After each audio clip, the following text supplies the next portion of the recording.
अस्सलामुअलैकुम एवरीवन। उम्मीद करता हूँ आप सब खैरियत तो आफियत से होंगे। I am Rizwan Iqbal, welcome to my channel social master. आज हम अपने सेकंड लेक्चर की तरफ बढ़ते हैं, जिसके कॉन्टेक्स्ट हैं, जिसके की पॉइंट्स हैं। एलिमेंट क्या होता है, उसकी हिस्ट्री क्या है, तारीख क्या है, प्रेजेंस यानी एलिमेंट कहाँ कहाँ पाया जाता है, उसकी फिजिकल स्टेट्स या टाइप्स कितनी है।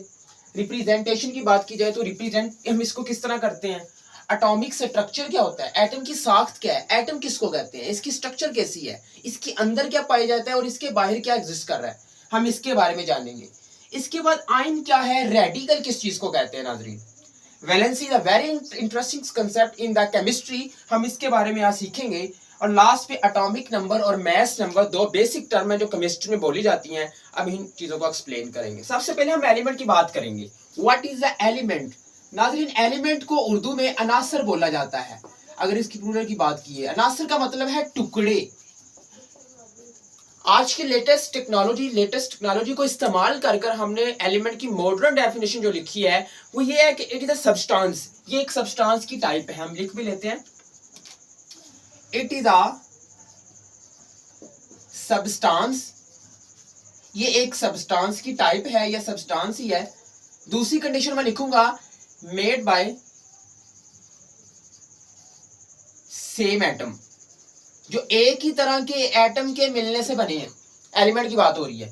उसके बाद इन सारे एटम्स का एटॉमिक नंबर हैविंग, मैं अगर लिखूं having same atomic number,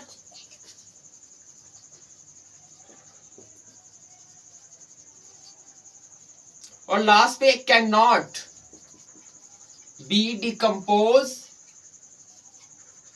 by ordinary chemical means.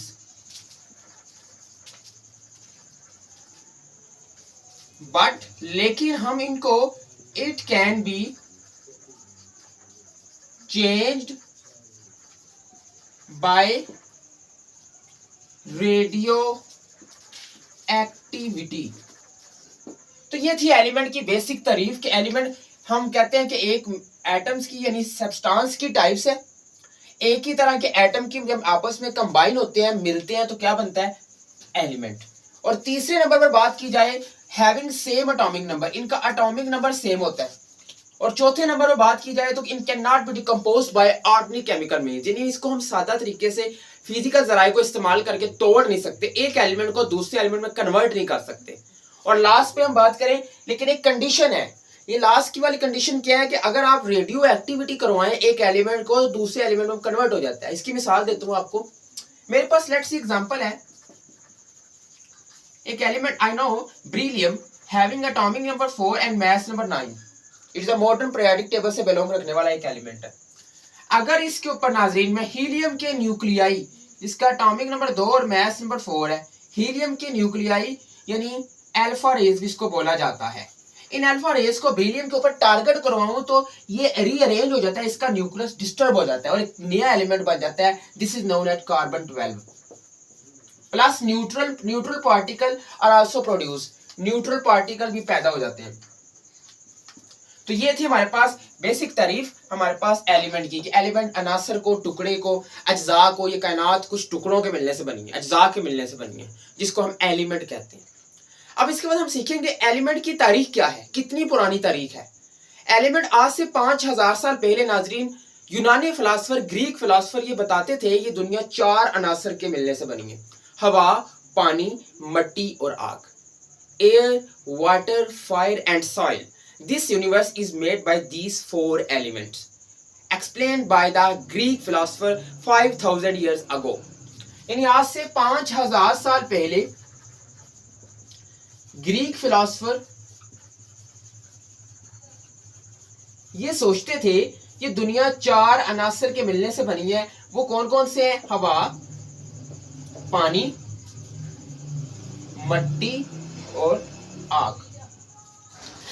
हजरत इंसान तरक्की करता रहा और एक वक्त ऐसा भी आया जब इसने 9 एलिमेंट्स दरियाफ्त कर लिए थे। जी हाँ नाजरीन, एक वक्त में इसने ये भी कहा ये दुनिया 9 एलिमेंट पर मुश्तमिल है।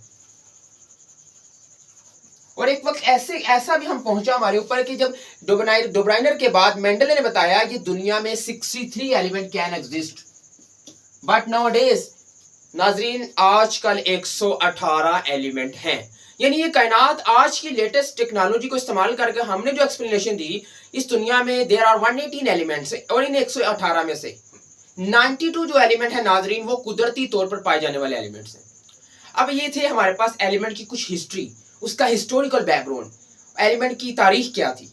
इसके बाद हम देखेंगे कि एलिमेंट की फिजिकल स्टेट्स या प्रेजेंस कितनी है, एलिमेंट्स कहाँ कहाँ पाया जाता है, एलिमेंट की अक्रेंस किधर है, यानी एलिमेंट्स किस हालत में किस किस जगह पे मौजूद है और कैसी हालत में मौजूद है। तो हम इसको रेज कर लेते हैं।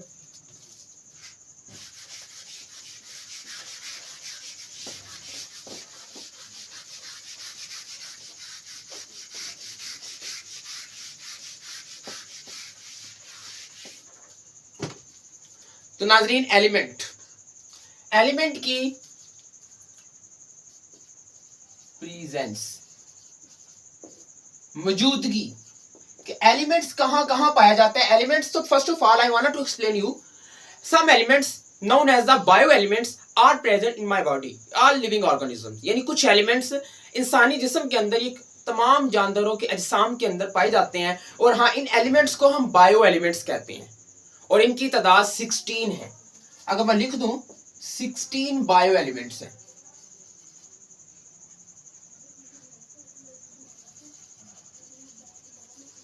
तो ये 16 बायो एलिमेंट्स ह्यूमन बॉडी के अंदर ऑल लिविंग ऑर्गेनिज्म में एग्जिस्ट कर रहे हैं। कुछ एलिमेंट जमीन की तह के ऊपर, हम जानते हैं कि जमीन की 3 तह हैं। First of all earth crust, जमीन की बैरूनी तह, ऊपर वाली तह। इसके बाद दूसरी हमारे पास तह आती है, इसकी जो लेयर आती है, this is known as the mantle, and the third is a very interesting inner part of the earth crust, it is known as the core. तो तीनों फॉर्म में, तीनों लेयर्स के अंदर एलिमेंट कंबाइंड फॉर्म में exist कर रहे हैं हमारी जमीन के अंदर। मिसाल के तौर पर हम जमीन की अर्थ क्रस्ट की बात करें, अगर अर्थ क्रस्ट में यानी कौन कौन से एलिमेंट कितनी फॉर्म में एग्जिस्ट करते हैं। एक एलिमेंट है सिलिकॉन, जो हमारी जमीन के अंदर ऑलमोस्ट अप्रोक्सीमेटली 28% पाया जाता है और ये कंबाइंड फॉर्म में है। ये हमारे पास SiO2 सिलिकॉन डाइऑक्साइड, सैंड की शक्ल में सिलिकॉन हमारे पास कंबाइंड फॉर्म में 28% पाया जाता है। इसके बाद अगर अर्थ क्रस्ट की बात की जाए तो हमारे पास ऑक्सीजन जो 47% पाया जाता है हमारी इस अर्थ क्रस्ट के अंदर। उसके बाद एल्यूमिनियम है, 7.8% इसकी एग्जिस्टेंस है। एल्यूमिनियम की बात की जाए 7.8%। ऑक्सीजन है, ऑक्सीजन डाइऑक्साइड गैस है, this is consist of the 47%। तो ये एलिमेंट्स की मैंने प्रेजेंस की बात की अर्थ क्रस्ट के अंदर। इसके बाद कुछ एलिमेंट की हम बात करेंगे एटमॉस्फेयर के अंदर भी। नाज़रीन, एटमॉस्फेयर हमारे माहौल को, हमारी एनवायरनमेंट को, जिसके अंदर मुख्तलिफ गैसेस अवेल हैं, हम इसको एटमॉस्फेयर कहते हैं। तो एटमॉस्फेयर में सबसे मोस्ट अबंडेंस जो गैस है वो है नाइट्रोजन गैस। इसकी जो परसेंटेज है वो 78 अप्रोक्सीमेटली इतने फीसद हमारे एटमॉस्फेयर में ये पाई जाती है। That is the most abundance gas in our atmosphere. And second most abundance gas वो है oxygen. This consist of the ratio 21%। And a very interesting argon, noble gas, inert gas, rare gas, 0.9% इसकी occurrences है हमारे atmosphere के अंदर। तो elements हमने जाने, कुछ एलिमेंट्स एटमॉस्फेयर में थे, कुछ अर्थ क्रस्ट के अंदर, और हाँ, कुछ एलिमेंट की अगर बात की जाए तो कुछ एलिमेंट जमीन की तह के अलावा ओशियंस के अंदर भी पाए जाते हैं, समुंदर के अंदर पानी की शक्ल में, लिक्विड फॉर्म में। इनमें सबसे जो ज्यादा हमारे पास एलिमेंट पाया जाता है वो है ऑक्सीजन।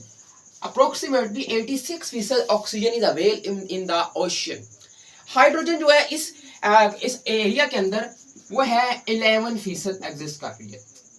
तो ये हमारे पास कुछ अक्रेंस की मैंने कहानी आपके सामने बयान की कि अर्थ क्रस्ट में कौन कौन से एलिमेंट कितनी कितनी परसेंटेज के साथ मौजूद हैं। हमारे जिस्म के अंदर जो एलिमेंट्स उनको बायो एलिमेंट्स कहा जाता है। तो इसके बाद अगला जो मेरा टॉपिक है वो है फिजिकल स्टेट और टाइप्स ऑफ द एलिमेंट। हम देखते हैं उसको।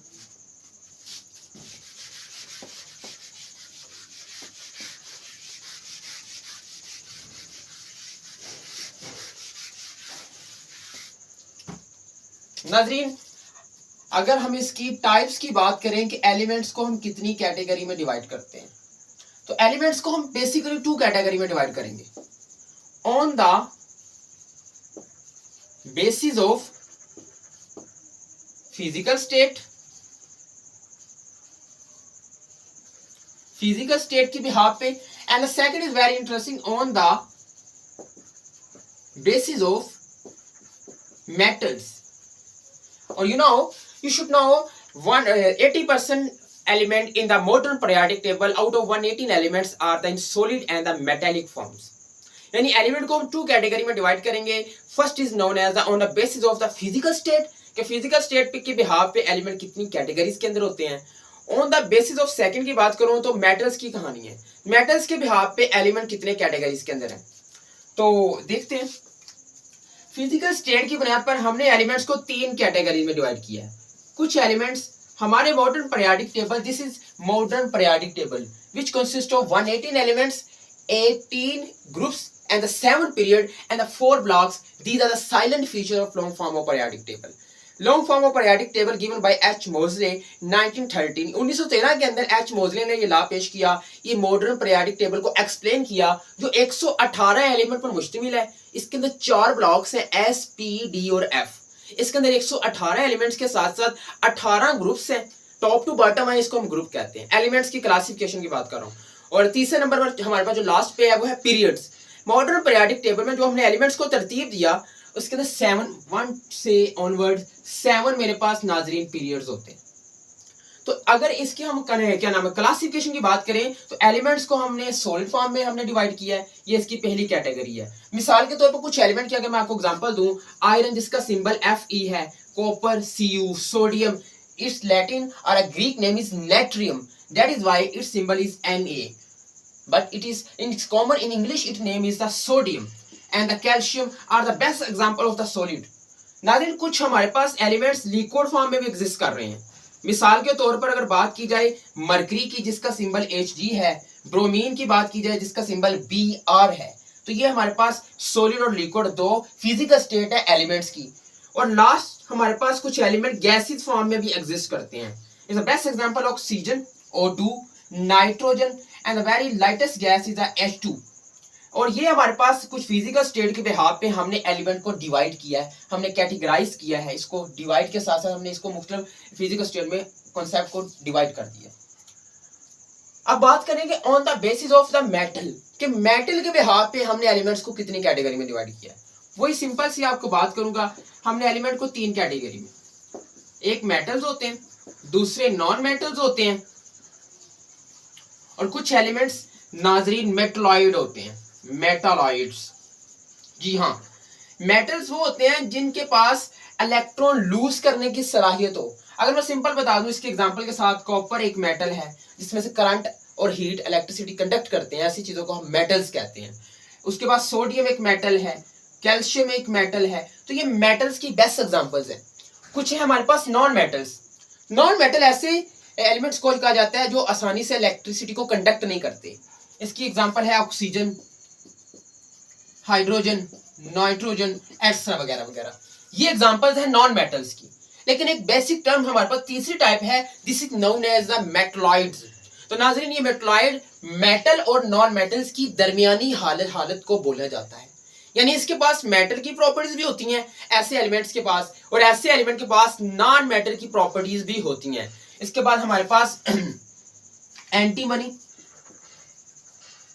Arsenic, these are the best example of the metalloids in the given modern periodic tables.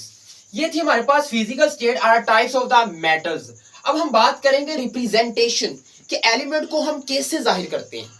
Element total हम जानते हैं there are 118 elements, and out of 118 92 elements are existing naturally in the earth crust, atmosphere, ocean and human bodies as well as in all over the substance, in all over the world, universe. तो नाजरीन इन elements को हम short नाम से जाहिर करते हैं जिसको हम सिंबल कहते हैं. यानी रिप्रेजेंटेशन की बात करूं अगर करूं तो एलिमेंट्स को हम सिंबल से जाहिर करते हैं. इसकी हम एक एग्जांपल ले लेते हैं, जैसे हाइड्रोजन है, इसका सिंबल है H. ऑक्सीजन है, इसका सिंबल है O. सोडियम है जिसका सिंबल है Na. अभी मैंने जो लास्ट में बात की कि सोडियम एक इंग्लिश नेम है, एक्चुअली इसका लैटिन या ग्रीक नेम नेट्रियम है, that is why its symbol is Na. अच्छा, ये तो हमारे पास सिंबल मैंने शॉर्ट फॉर्म में लिख दिए. अगला सवाल ये है कि right the significance of symbol, कि सिंबल से हम क्यों लिख सकते हैं, रिप्रेजेंट क्यों करते हैं हम एलिमेंट को, इसके दो फायदे हैं। पहला तो टाइम कम लगता है लिखने में, दूसरा जगह कम घेरता है, और तीसरे नंबर पर हमें इसकी पहचान हो जाती है। किसी भी जगह पे अगर ये सिंबल लिखे होते हैं हम फौरन रिकॉग्नाइज कर लेते हैं, दीज आर द एलिमेंट्स, यानी कौन सा एलिमेंट है, हाइड्रोजन है, ऑक्सीजन है, सोडियम है, एक्सेट्रा वगैरह वगैरह। तो नाजरीन ये इसके बाद सिंबल को हम लिख किस तरह करते हैं, यानी किस तरह लिख सकते हैं, इसके तरीकाकार क्या है। तो इसका पहला तरीका नाजरीन, आपने जिस एलिमेंट को एक लेटर कैपिटल लेटर से शो करना है, यानी अल्फाबेट लेटर से शो करना है, इसका जो पहला हरफ होगा वो कैपिटल होगा। हाँ, कुछ एलिमेंट ऐसे होते हैं जिनको हम दो अल्फाबेट लेटर से शो करते हैं, जाहिर करते हैं। इसका जो पहला लेटर होगा वो कैपिटल होगा, जो सेकंड लेटर होगा वो स्मॉल होगा। ठीक है, तो ये हमारे पास रिप्रेजेंटेशन एलिमेंट की बेसिक कॉन्सेप्ट, इसकी हिस्ट्री, इसकी हमारे पास अक्रेंस आ गई, इसकी टाइप्स, फिजिकल स्टेट्स आ गई, और इसकी हमने डेफिनेशन डिस्कस की। हम चलते हैं अगले टॉपिक्स की तरफ, इसको मैं रेज कर लेता हूँ।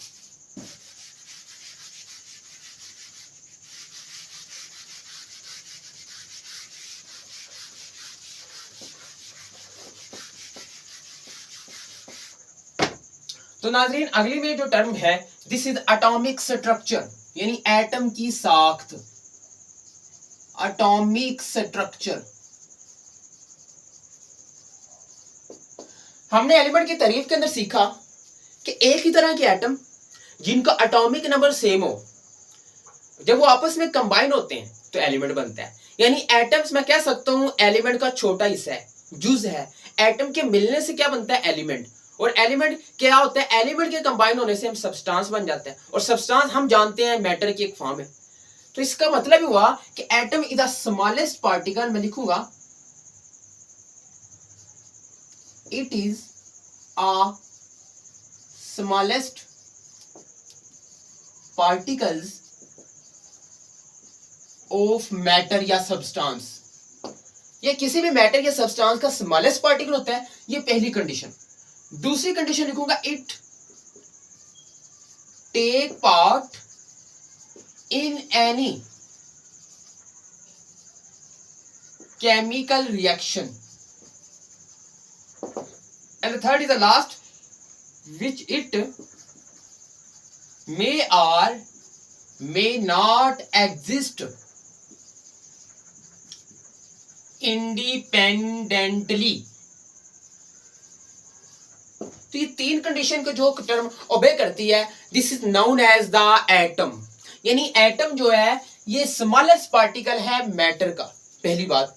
दूसरी बात, it take part in any chemical reaction, ये किसी भी रिएक्शन में हिस्सा लेता है। और तीसरी बात, इट मे और मे नॉट एग्जिस्ट इंडिपेंडेंटली, ये आजादाना तौर पर रह भी सकता है और नहीं भी रह सकता। ये इसके पास जो तीन कंडीशन को ओबे करे, ऐसी टर्म को हम एटम बोलते हैं। नाज़रीन 19वीं सदी तक एटम्स लफ्ज को एटम ही बोला जाता था। एटम लफ्ज जो एटमोस से निकला है, सबसे पहले ये डेमोक्रिटस ने बात की कि लफ्ज एटम लातीनी जुबान का वर्ड है जो एटमोस से निकला है, विच मीन्स इनडिविजिबल। जी हाँ, इसके बाद एटम्स के ऊपर काफी थ्योरीज आई, एटम की स्ट्रक्चर के ऊपर काफी कॉन्सेप्ट आए, जे थॉमसन, डाल्टन, इसके अलावा बोहर एटॉमिक थ्योरी आई, उसके अलावा नील बोहर के बाद हमारे पास रदरफोर्ड का कॉन्सेप्ट आया, जेम्स चैडविक ने काम किया, यानी मुख्तलिफ साइंसदान ने एटम की स्ट्रक्चर के ऊपर काम करना शुरू कर दिया। तो सवाल ये है कि एटम की शक्ल कैसी है, हमारे पास अगला जो कंसेप्ट है, क्योंकि एटॉमिक स्ट्रक्चर हमारा, आप वर्ड पे गौर करें ना, एटम की साख्त, एटम की शक्ल, एटम की कहानी, एटम दिखता किस तरह का है, एटम गोल है, लंबा है, चौड़ा है, स्क्वायर फॉर्म में है, रेक्टेंगल फॉर्म में है, एटम कैसा है। सबसे पहले नाज़रीन कॉन्सेप्ट जे थॉमसन ने दिया, इसने कहा एटम इज स्फीरिकल, एटम गोल है। तो लेटेस्ट टर्म हमारे पास जो है वो कहती है कि एटम 3 डायमेंशनल स्ट्रक्चर रखता है। हम एक आसान और सबसे हतमी नहीं कह सकते, हम एक आसान सी फॉर्म बनाते हैं एटम की स्ट्रक्चर, जिसको हम समझ सकें ताकि एटम है क्या और एटम के अंदर क्या पाया जाता है। तो हम एटम की स्ट्रक्चर बनाने की कोशिश करेंगे।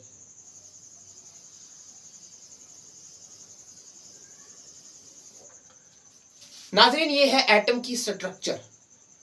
आप देख सकते हैं एटम के दरमियान में मैंने कुछ ना कुछ ड्रा किया है, this is known as the nucleus. जी हाँ, इसके इर्द गिर्द कुछ बाउंड्रीज होती हैं, इनको हम शेल बोलते हैं या ऑर्बिट भी बोला जाता है इनको, हम इनको एनर्जी लेवल भी कहते हैं। पहले शेल का नाम K है, L है, M है एंड सो ऑन। ये एटम की बेसिक स्ट्रक्चर है। लेकिन 19वीं सदी तक ये बात मानी जाती थी कि एटम को डिवाइड नहीं किया जाता। लेकिन 21वीं सदी के अंदर हम आज जानते हैं atom also exist, subatomic particles are known as the quark. ये इनको क्वार्क भी बोला जाता है, इनको सब एटॉमिक पार्टिकल्स भी बोला जाता है, या इनको न्यूक्लियॉन्स भी बोला जाता है, सवाई इलेक्ट्रॉन के जो प्रेजेंट होते हैं न्यूक्लियस के अंदर। यानी एक एटम के अंदर भी कुछ है जो एटम से छोटी चीजें हैं। Atom is not the smallest particle of the world. तो ये बात हमारी पुरानी जो बात है ये सेटिस्फैक्टरी नहीं कर रही है, इस बात में पूरा नहीं उतर रही कि एटम स्मॉलेस्ट पार्टिकल नहीं है। एटम के अंदर भी कुछ है जिनको सब एटॉमिक पार्टिकल्स बोला जाता है।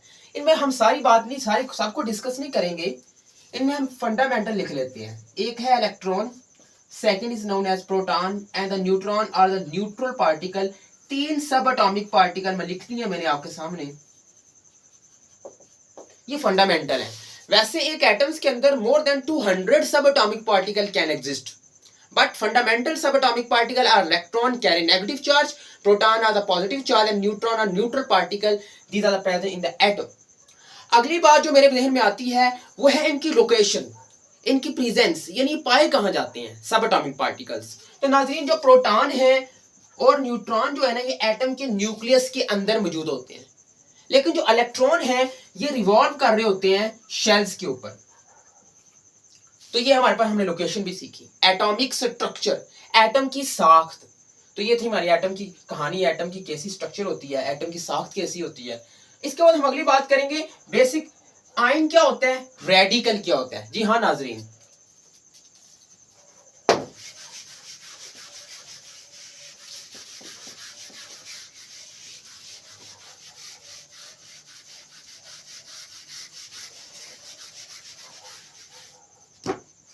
Ion very interesting term in the chemistry.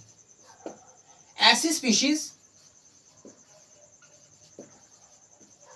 which carry positive or negative charge on it। ऐसे स्पीशीज, ऐसे एलिमेंट जिनके ऊपर प्लस या माइनस का जब चार्ज आ जाता है हम इसको आयन बोलते हैं। तो सवाल ये है आयन बनता कैसे है। हम जानते हैं पीरियोडिक टेबल के अंदर नाज़रीन 118 एलिमेंट हैं, और आपको ये बता दूं कि इन 118 में से कुछ एलिमेंट ऐसे हैं, सिर्फ कुछ, जो स्टेबल है। स्टेबल मीन्स इनके शेल कंप्लीट है। बाकी इनके अलावा जितने भी एलिमेंट्स या तो उनके पास इलेक्ट्रॉन ज्यादा हैं या कम है, यानी उनके शेल कंप्लीट नहीं है, यानी यूं कह लें कि ये स्टेबल नहीं है। तो सारे एलिमेंट कुछ को छोड़कर वो कौन से हैं, वो है नोबल गैसेस।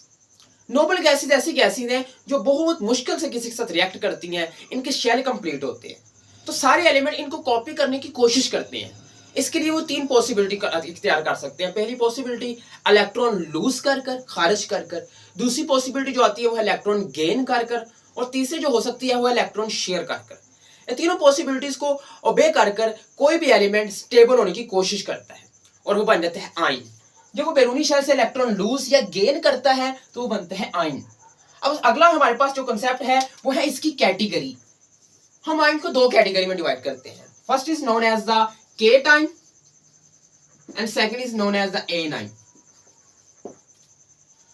ठीक है, केटाइन क्या होता है और एनाइन क्या होता है। यानी व्हेन, जब एन एलिमेंट लूज करता है, खारिज करता है क्या, इलेक्ट्रॉन, या अगर और आसान कर दूं valence electron from valence shell.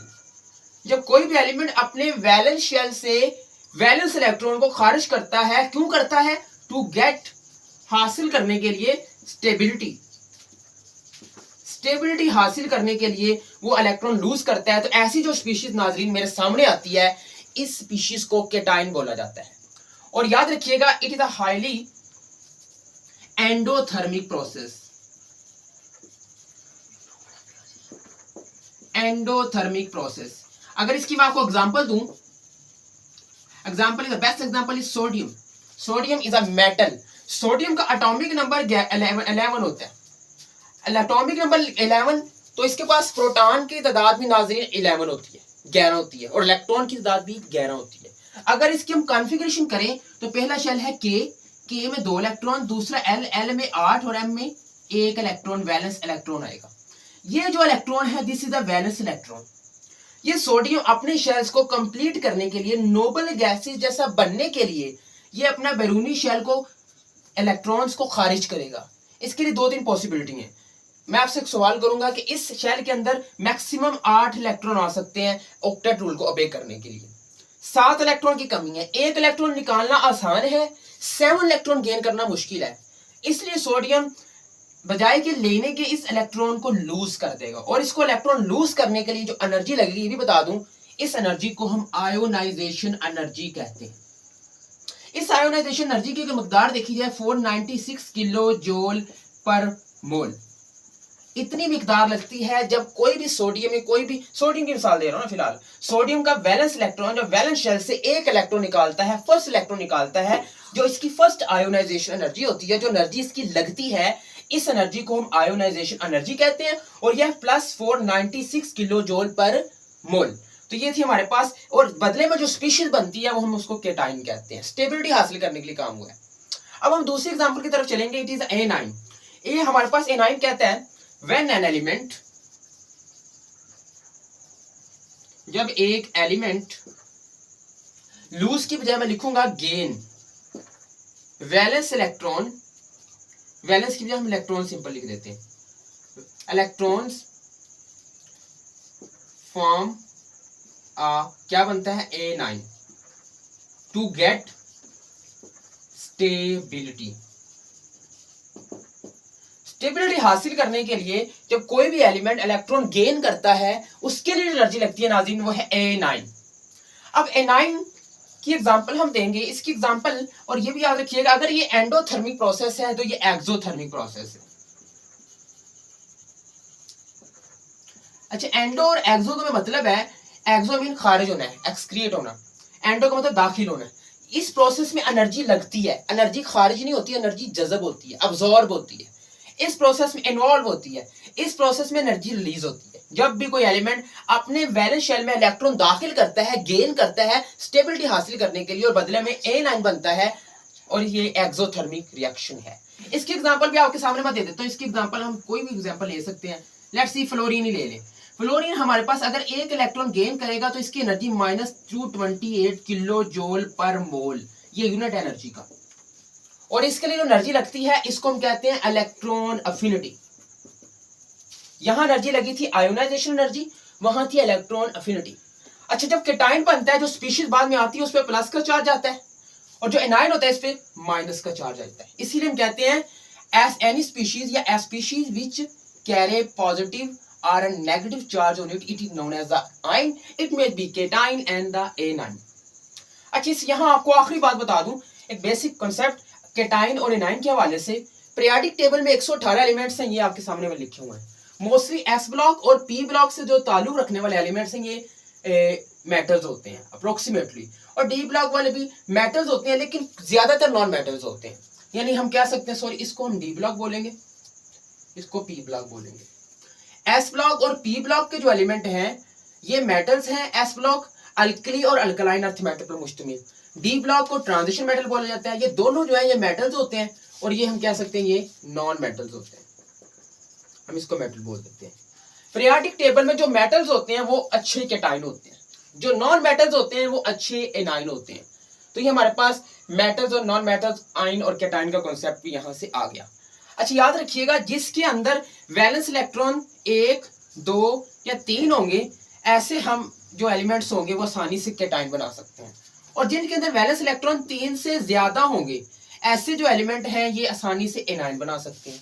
तो ये हमारे पास बेसिक कॉन्सेप्ट, आइन क्या होता है, उसकी टाइप्स कितनी होती हैं, और आगे इनकी एग्जांपल्स क्या हैं, पीरियोडिक टेबल में क्या ट्रेंड है, क्या सिनेरियो है इसका, we also know this concept. अब हम चलते हैं अगले कॉन्सेप्ट की तरफ। वो अगला कॉन्सेप्ट नाजरीन मेरे पास रेडिकल। ये आप देख सकते हैं, आयन हमने डिस्कस किया, अब हम रेडिकल की बात करेंगे।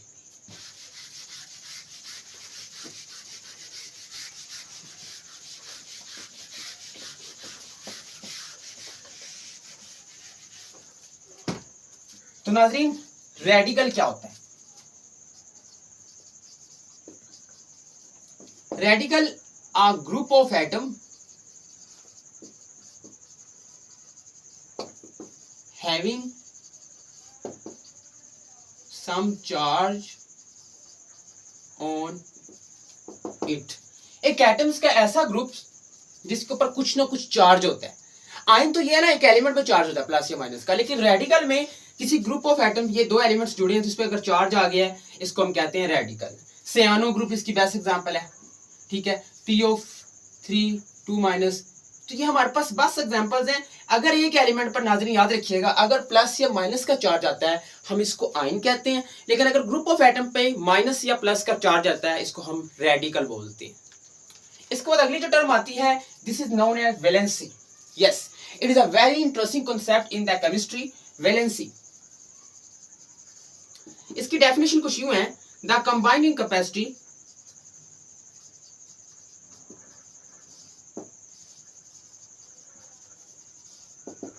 Of an element with other element is called valency. तो ये वैलेंसी की मैंने बेसिक डेफिनेशन लिखी कि एक एलिमेंट की दूसरे एलिमेंट के साथ मिलने की जो सलाहियत है, इस्तेदाद है, हम इसको वैलेंसी कहते हैं। वैलेंसी को समझने के लिए हमें आयन का सहारा लेना पड़ेगा। आयन हम जानते हैं पीरियोडिक टेबल में हर एलिमेंट स्टेबल होने की कोशिश करता है, या तो वो इलेक्ट्रॉन लूज करता है या वो इलेक्ट्रॉन गेन करता है। इसके लिए वो इलेक्ट्रॉन लूज करेगा तो कैटाइन बनेगा, गेन करेगा तो एनाइन बनेगा। अब वो जितने इलेक्ट्रॉन लूज गेन ये शेयर करते हैं ना, हम कह सकते हैं वो उस एलिमेंट की वैलेंसी होती है। आइए मिसालों से देखते हैं। अच्छा, ये तो वैलेंसी की मैंने डेफिनेशन लिखी। वैलेंसी की सबसे पहले हम डिपेंडेंस की बात करें तो वैलेंसी जो है ना डिपेंड करती है, ये किस पे डिपेंड करती है, नंबर ऑफ वैलेंस इलेक्ट्रॉन्स। ये आखिरी शेल के वैलेंस इलेक्ट्रॉन पर डिपेंड करती है। जितने वैलेंस इलेक्ट्रॉन्स होंगे उतनी ही वैलेंसी होगी। हम एक फार्मूला देखते हैं, इस फार्मूले की मदद से हम वैलेंसी निकालना सीखते हैं। मिसाल के तौर पर अगर याद रखिएगा नाजरीन, अगर वैलेंस इलेक्ट्रॉन की तादाद जिन एलिमेंट्स के अंदर 1, 2 या 3 होगी, हम उसको कह सकते हैं उसके अंदर वैलेंसी भी 1, 2 और 3 रिस्पेक्टिवली है। यानी मिसाल हम देखते हैं, एक छोटी सी हाइड्रोजन है जिसका एटॉमिक नंबर 1 है, प्रोटॉन 1 तो इलेक्ट्रॉन भी 1, तो के शेल में इसके पास 1 इलेक्ट्रॉन आएगा। 1 इलेक्ट्रॉन आएगा, एक की इसके पास कमी है, तो आप क्या करेंगे, हम देखेंगे इस शेल को कंप्लीट करने के लिए 1 इलेक्ट्रॉन कहीं ना कहीं से ये गेन करेगा। अगर ये इलेक्ट्रॉन गेन करेगा, ये शेयर करेगा, तो ये 1 इलेक्ट्रॉन की शेयर करेगा, तो इसके हम क्या सकते हैं, इसकी वैलेंसी जो है वो है 1+। इस प्लस या माइनस का जो चार्ज है बाद में लगाना है। यहाँ एक कॉन्सेप्ट यूज होता है ऑक्सीडेशन नंबर का, वो भी वैलेंसी से मिलता जुलता कॉन्सेप्ट है। पेरेंट चार्ज होता है किसी भी एटम के ऊपर जब कोई भी एलिमेंट इलेक्ट्रॉन लूज करता है या गेन करता है। हाँ, ऑक्सीडेशन नंबर में प्लस या माइनस का चार्ज नाजरीन हम पहले लिखते हैं। मिसाल के तौर पर अगर इसकी ऑक्सीडेशन नंबर की बात की जाए, दिस इज द वैलेंसी, ये वैलेंसी का कॉन्सेप्ट है। तो +1 जो है ये है ऑक्सीडेशन नंबर, बस। यानी ऑक्सीडेशन नंबर +1 है और वैलेंसी जो है 1+ है। तो ये हाइड्रोजन की मैं आपके सामने मैंने मिसाल दी। तो ये फार्मूला है। अगर यहाँ 1, 2, 3 अगर वैलेंस इलेक्ट्रॉन होंगे उतनी ही उस एलिमेंट की वैलेंसी होगी। जैसे हाइड्रोजन का वैलेंस इलेक्ट्रॉन 1 है तो इसकी वैलेंसी 1 है। कुछ एलिमेंट है जिनके अंदर वैलेंस इलेक्ट्रॉन 2 है, इसकी एग्जांपल हमारे पास है मैग्नीशियम, ठीक है, उसके पास वैलेंस इलेक्ट्रॉन 2 है। कैल्शियम वैलेंस इलेक्ट्रॉन 2 है, तो हम कह सकते हैं इनकी वैलेंसी 2 है। समटाइम्स कुछ एलिमेंट ऐसे भी इनकी वैलेंस इलेक्ट्रॉन 3 है, उनकी वैलेंसी 3 है। लेकिन जिनके अंदर वैलेंस इलेक्ट्रॉन नाजरीन 3 से ज्यादा हो, 4 से ऑनवर्ड 8 तक हो, इसके लिए फार्मूला थोड़ा डिफरेंट है। जिनके अंदर यानी मोर देन, हम लिखते हैं 3 ग्रेटर देन 3 वैलेंस इलेक्ट्रॉन जिसके अंदर होंगे, हम उनको 8 में से वैलेंस इलेक्ट्रॉन को माइनस करेंगे। मिसाल के तौर पर जिनकी वैलेंसी या जिनके अंदर वैलेंस इलेक्ट्रॉन 3 से ज्यादा होंगे, इसकी एग्जांपल हम कार्बन ले लेते हैं। कार्बन जिसका एटॉमिक नंबर होता है 6, के में 2 इलेक्ट्रॉन, एल में 4 इलेक्ट्रॉन। ये भी शेल कंप्लीट नहीं है। इसके वैलेंस इस पास इलेक्ट्रॉन 4 है, तो हम 8 में से इसको 4 को माइनस करेंगे, 8 - 4, तो इसके पास हमारे पास जो वैलेंस इलेक्ट्रॉन की तादाद है वो 4 आ गई है। तो ये हमारे पास एक फार्मूला हमने देखा जिसकी मदद से हम किसी भी एलिमेंट्स के वैलेंस इलेक्ट्रॉन की मदद से हम उसकी वैलेंसी निकाल सकते हैं। अगर हम इसकी बात करें ट्रेंड की, ट्रेंड देख लें आप, यानी ट्रेंड की बात करें left to right. Left to right हमारे पास जो पहला ग्रुप है इसके पास वैलेंसी +1 है, ये सॉरी 1+ होती है। हम जानते हैं ऑक्सीडेशन नंबर में पहले प्लस लिखा जाता है। ये ऊपर से देख ले, ये जो पहला हमारे पास ग्रुप है नाजरीन, इसके पास जो जितने भी एलिमेंट्स हैं सारे ग्रुप से ताल्लुक रखने वाले, इनकी वैलेंसी 1+ है। इसकी वजह क्या है, इन सब के आखिर में वैलेंस इलेक्ट्रॉन एक एक है, उसके बाद इन सब की valency 2+, sorry, and these are the transition element. अगर हम चलेंगे यहाँ, ये यहाँ जो ग्रुप पड़ा हुआ है इसकी वैलेंसी होती है 3+, फिर हो जाती है हमारे पास 4, 3 माइनस, 2 माइनस, 1 माइनस एंड 0। ये हमारे पास वैलेंसी के कॉन्सेप्ट आ गए नाजरीन। वो कैसे, पहले हमारे पास जो ट्रेंड है जो वेरिएट हुआ है, पहले +1 से +3 तक गया, फिर -3 से 0 तक गया। और 0 ये कौन से एलिमेंट्स हैं, नोबल गैसेज हैं, इनर्ट गैसेज हैं, रेयर गैसेज हैं, इसलिए इनको कहा जाता है ना इनकी वैलेंसी, क्योंकि ना ये इलेक्ट्रॉन लूज करते हैं ना ये इलेक्ट्रॉन गेन करते हैं, इसीलिए इनकी जो वैलेंसी होती है, चूंकि इसके पास वैलेंस इलेक्ट्रॉन 0 होता है, 8 में से 0 माइनस करें तो 8 ही आता है, या 8 में से 8 माइनस करें, क्योंकि वैलेंस इलेक्ट्रॉन टोटल 8 ही है, तो अगर 8 में से 8 भी माइनस कर लें तो फिर अभी आंसर 0 आता है। तो ये हमारे पास वैलेंस इलेक्ट्रॉन ना होने की वजह से इनकी वैलेंसी 0 होती है, और ये बॉन्ड भी नहीं बनाते, ना इलेक्ट्रॉन लूज करते हैं ना ये गेन करते हैं। हाँ, मोस्टली स्टेबल एलिमेंट्स माने जाते हैं। तो ये हमारे पास वैलेंसी का बेसिक मैंने कंसेप्ट दे दिया। लेफ्ट टू राइट बढ़ते हैं, पहले +1 से लेके +3 तक, फिर +3 से हमारा ग्राफ नीचे उतरता है -3 से 0 तक। तो ये वैलेंसी का कॉन्सेप्ट मैंने आपके सामने लिखा। इसके बाद हम वैलेंसी की टाइप्स डिस्कस करेंगे। वैलेंसी की टाइप्स नाज़रीन कितनी होती है,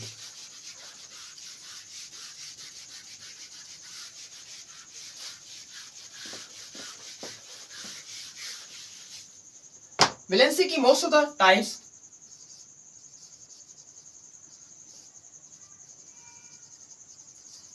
हम वैलेंसी को 3 कैटेगरी में डिवाइड करते हैं। First is known as the covalency, second is a very interesting ionic valency, and the third is the last is the most interesting concept in the chemistry in a valency, it is known as the variable valency। जी हाँ नाजरीन, variable valency, covalency और electrovalency, ये 3 categories हैं जो valency की हैं। सबसे पहले कोवैलेंसी क्या है हम ये देखेंगे। ऐसी वैलेंसी जो किसी भी एलिमेंट जब आपस में इलेक्ट्रॉन शेयर करते हैं और कोवैलेंट बॉन्ड बनता है, जितने एलिमेंट इलेक्ट्रॉन शेयर करते हैं, आपस में कंट्रीब्यूट करते हैं, हिस्सा लेते हैं बॉन्ड बनाने में, हम उसको कोवैलेंसी कहते हैं। मिसाल देता हूं, इसके लिए बेस पहला कॉन्सेप्ट आप ज़हन में रखें, जितनी ये डिपेंड करता है, इसकी वैलेंसी डिपेंड करती है नंबर ऑफ बॉन्ड पर, यानी कंपाउंड के अंदर जितने बॉन्ड बनेंगे उतनी ही उस कंपाउंड या उसके अंदर सेंट्रल एलिमेंट की वैलेंसी होगी। दूसरा, हाइड्रोजन जो एटम है कंट्रीब्यूट, कि हाइड्रोजन एटम्स कितने कंट्रीब्यूट हुए, कितने साथ अटैच हुए, इससे भी हम किसी भी आयोनिक कंपाउंड कोवैलेंट कंपाउंड के अंदर वैलेंसी का पता लगा सकते हैं। मिसाल के तौर पर CH4 methane gas, it is consist of the carbon is a central element, hydrogen consist of 4 covering elements, central element carbon है। अगर इसने कार्बन के साथ कितने हाइड्रोजन के साथ 4 बॉन्ड बनाए हैं, आप देख सकते। तो पहला कॉन्सेप्ट हमारा यहां से पूरा हो रहा है, डिपेंड करता है नंबर ऑफ बॉन्ड पे।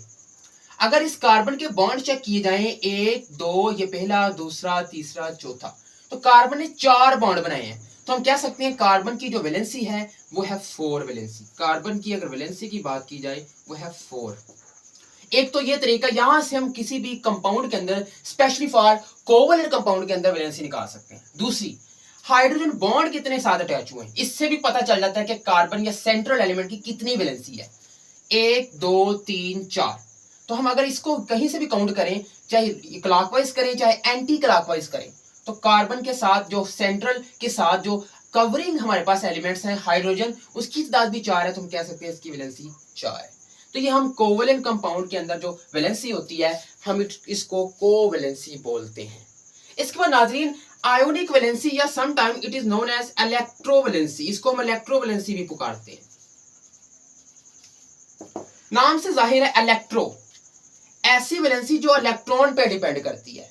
रिसेंटली हमने ये बात सीखी कि आयन क्या होता है, जब कोई भी एलिमेंट, कोई भी स्पीशीज स्टेबल होने के लिए, नोबल गैसेस जैसा बनने के लिए इलेक्ट्रॉन या खारिज करता है या गेन करता है, लूज करता है या गेन करता है, उसके लिए जो जितनी एनर्जी लगाता है या इलेक्ट्रॉन जो खारिज करता है उसकी वैलेंसी होती है। मिसाल देता हूँ, एक सोडियम की मिसाल आगे मैंने दी थी जिसका एटॉमिक नंबर 11 है। इसकी कॉन्फ़िगरेशन की जाए K में 2 इलेक्ट्रॉन, L में 8 और M में 1 इलेक्ट्रॉन। ये शेल कंप्लीट, ये भी शेल कंप्लीट।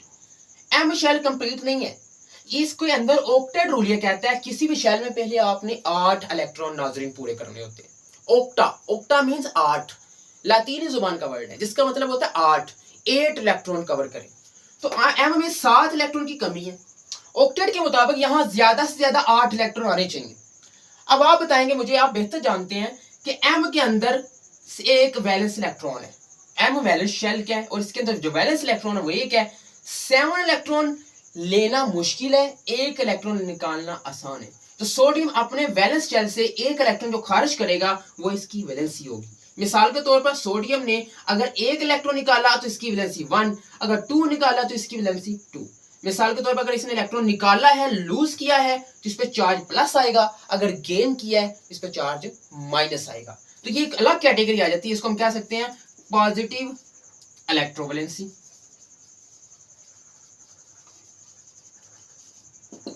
यानी पॉजिटिव इलेक्ट्रोवैलेंसी। उसके बाद आ जाता है नेगेटिव इलेक्ट्रोवैलेंसी। उसके लिए एग्जांपल लेंगे हम क्लोरीन की जिसका एटॉमिक नंबर होता है 17। कॉन्फ़िगरेशन करूं तो K में 2, L में 8, M में 7। ऑक्टेट कहता है यहाँ 8 आने चाहिए, 1 की कमी है। 7 निकालना मुश्किल है, 1 निकाल लेना आसान है। तो वो जो इसने इलेक्ट्रॉन लूज किया होगा वो ये इलेक्ट्रॉन गेन कर लेगा। ठीक है, तो ये बन जाएगा क्लोरीन आयन, आप देख सकते हैं। और इस पे चार्ज चूंकि माइनस का है, इसने 1 इलेक्ट्रॉन गेन किया तो इसकी वैलेंसी 1 माइनस होगी।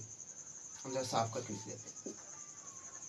तो इस वैलेंसी को नाज़रीन हम बोलते हैं पॉजिटिव की बजाय नेगेटिव वैलेंसी या इलेक्ट्रोवैलेंसी। जरा आसान वर्डिंग में लिखिएगा। तो ये थी 2 बेसिक टाइप्स इलेक्ट्रोवैलेंसी की इन सब atomic and the types of the valency. First is known as the covalency. It depends upon number of the bond and hydrogen contributes in the compound. And the second is known as ionic valency and the electrovalency, which depend upon the valence electron in the outermost valence shell. And in the last, variable valency. नाज़रीन, variable का मतलब है तब्दील होने वाली, बार बार बदलने वाली, ऐसी वैलेंसी जो बार बार बदल रही है। और ये प्रॉपर्टी याद रखिएगा डी ब्लॉक के एलिमेंट्स के पास होती है, यानी ट्रांजिशन एलिमेंट्स। ऐसे एलिमेंट्स जिनके पास वैलेंस इलेक्ट्रॉन के साथ साथ पेनल्टीमेट शेल के अंदर भी इलेक्ट्रॉन निकल जाते हैं। अब ये जो मैंने कॉन्सेप्ट बोला है हम इसको ड्रा करने की कोशिश करते हैं। This is the structure of the atom, basic and zigzag. This is a nucleus, electron known as a K, L, and we can say this is the M. K, L and M. नाज़रीन, अगर बात करें हम इसको valence electron या valence shell माने, फर्ज करेंगे मेरे पास है valence shell,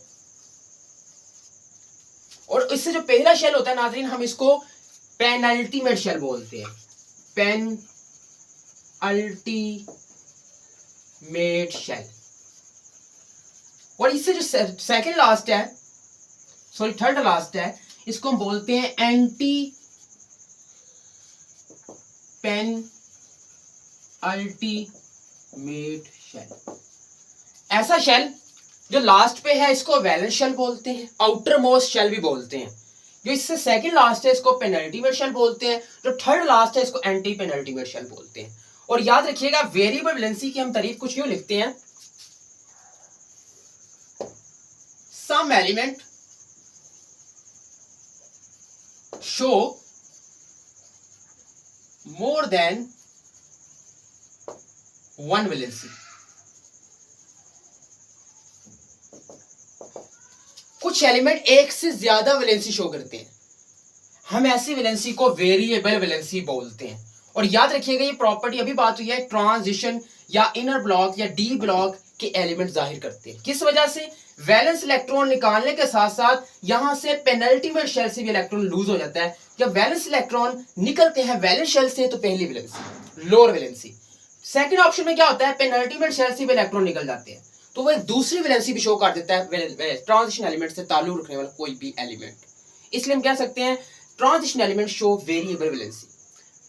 Some elements show more than one valency. It is known as a variable valency. It is a property of the transition elements. अब इसकी हम प्रैक्टिस करते हैं मजीद इसके एग्जांपल के साथ। हम इसको रेज कर लेते हैं।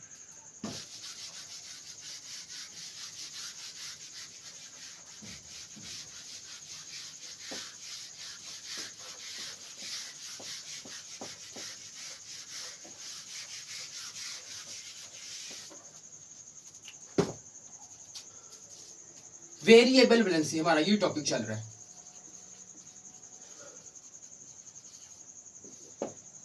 मिसालें दूंगा आपको, थोड़ी सी एग्जांपल के साथ ज्यादा समझ लगेगी। मिसाल के तौर पर एक कंपाउंड है मेरे पास Fe2SO4, this is known as the ferrous sulphate.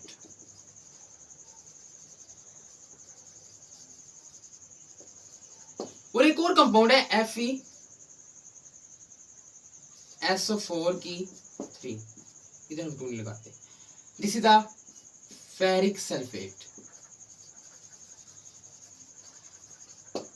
तो ये दो कंपाउंड है। अब देखिए यहां सेंट्रल एलिमेंट आयरन है, आयरन का सिंबल Fe है। इसका जो लैटिन और ग्रीक नेम है वो है फेरम, लेकिन हम इसकी इंग्लिश में इसको आयरन बोलते हैं। That is why its symbol is Fe, ferrum. This is a ferric sulphate, this is a ferrous sulphate. अब फेरस सल्फेट के अंदर आयरन की जो वैलेंसी ऑब्जर्व हुई है वो है 2+, लेकिन फेरिक सल्फेट के अंदर इसकी जो वैलेंसी ऑब्जर्व हुई है वो है 3+। या और एग्जांपल ले लें, आप कॉपर सल्फेट की ले लेते हैं, CuSO4 ले लें। कॉपरिक सल्फेट ले लें, कॉपर सल्फेट है, कॉपरिक सल्फेट लेते हैं, Cu2SO4 की 3। यहां हमारे पास जो सेंट्रल एलिमेंट है नाजरीन वो है कॉपर, यहां है आयरन। अब यहां एक बेसिक टर्मिनोलॉजी यूज करूंगा, वो ये है, इसका जो ग्रीक या हमारे पास लैटिन नेम है वो है फेरम। फेरम जो है वो मॉडिफाई करूंगा, मैं इसको चेंज करूंगा, आखिर वाले यू को एम को हटाकर यहां मैं OUS लिखूंगा। कब ये कब लिखूंगा? व्हेन, जब फर्स्ट या लोअर वैलेंसी अकर, यानी जब इस कंपाउंड के अंदर पहली वैलेंसी आएगी वैलेंस इलेक्ट्रॉन निकलने के लिए या निकालने के लिए, उसके बाद आप क्या करेंगे, फेरम यानी लैटिनी या ग्रीक जुबान का वर्ड जो फेरम है, इसके आखिर वाले वर्ड UM को हटाकर आप इसकी जगह पे OUS लिखेंगे जब फर्स्ट वैलेंसी या लोअर वैलेंसी अकर होगी किसी भी कंपाउंड की, ट्रांजिशन एलिमेंट की बात हो रही है। This is known as the ferrous sulphate. अब ये फेरम नहीं रहा, ये फेरस सल्फेट बन चुका है। लेकिन अब सेकंड ऑप्शन की तरफ चलते हैं। फेरिक कब आता है, RIC कब आता है? जो फेरम है यहां हम क्या करेंगे, फेरम मिसाल के तौर पर FERUM, फेरम जो है ये मॉडिफाई करेंगे, हम इसको मॉडिफाई करेंगे किसमें, UM को हम मॉडिफाई कर देंगे ICE, नहीं सॉरी RIC। ये कब करेंगे, व्हेन, जब सेकेंड और हायर वैलेंसी अक्कर, जब दूसरी या हायर वैलेंसी अक्कर होती है, यानी फर्स्ट एलिमेंट जब वैलेंस इलेक्ट्रॉन निकालेगा तो फर्स्ट वैलेंसी होगी, ट्रांजिशन की बात हो रही है। जब वो वैलेंस से पीछे पेनल्टिवल शेल से इलेक्ट्रॉन निकालेगा वो उसकी सेकंड वैलेंसी बन जाएगी। और जब सेकंड वैलेंसी या हायर वैलेंसी शो करेगा, जो कंपाउंड बनेगा हम उसको फिर फेरस नहीं बोलेंगे, हम उसको बोलेंगे फेरिक। ये फेरस सल्फेट वैलेंसी पहली शो की, ये फेरिक सल्फेट दूसरी वैलेंसी शो की, कॉपरस सल्फेट एंड कॉपरिक सल्फेट। तो ये वैलेंसी वेरिएबल वैलेंसी जो ज्यादातर ट्रांजिशन एलिमेंट शो करते हैं, हमने इसका कॉन्सेप्ट लिया। तो ये हमारे पास बेसिक टर्म थी, कॉन्सेप्ट था केमिस्ट्री के हवाले से। इंशाल्लाह मिलेंगे फिर लेक्चर्स के अंदर, फिर अगले टॉपिक्स के अंदर। तो ये हमारे पास, आपको थ्रू आउट करवाता हूँ एक दफा फिर। एलिमेंट्स क्या होता है हम ये सीखा, उसकी हिस्ट्री क्या है, प्रेजेंस यानी एलिमेंट कहाँ कहाँ पाया जाता है, इसकी फिजिकल स्टेट्स कितनी होती हैं, हालतें कितनी होती हैं, इसकी रिप्रेजेंटेशन क्या है, एटॉमिक स्ट्रक्चर, एटम की हमने साख्त पढ़ी डिटेल में, फिर हम कभी डिस्कस करेंगे। आयन क्या होता है, फ्री रेडिकल रेडिकल क्या होता है, वैलेंसी क्या होता है, और वैलेंसी की आगे टाइप्स को हमने एक्सप्लेन किया। Ionic valency, this is known as the electrovalency, covalency, और लास्ट पे हमने पढ़ा वेरिएबल वैलेंसी क्या होता है। तो ये थे मेरे टॉपिक्स। इजाजत दे मुझे, मिलेंगे इंशाल्लाह फिर लेक्चर के अंदर, अगले लेक्चर्स के अंदर। तब तक अपना ख्याल रखिएगा। अल्लाह हाफिज।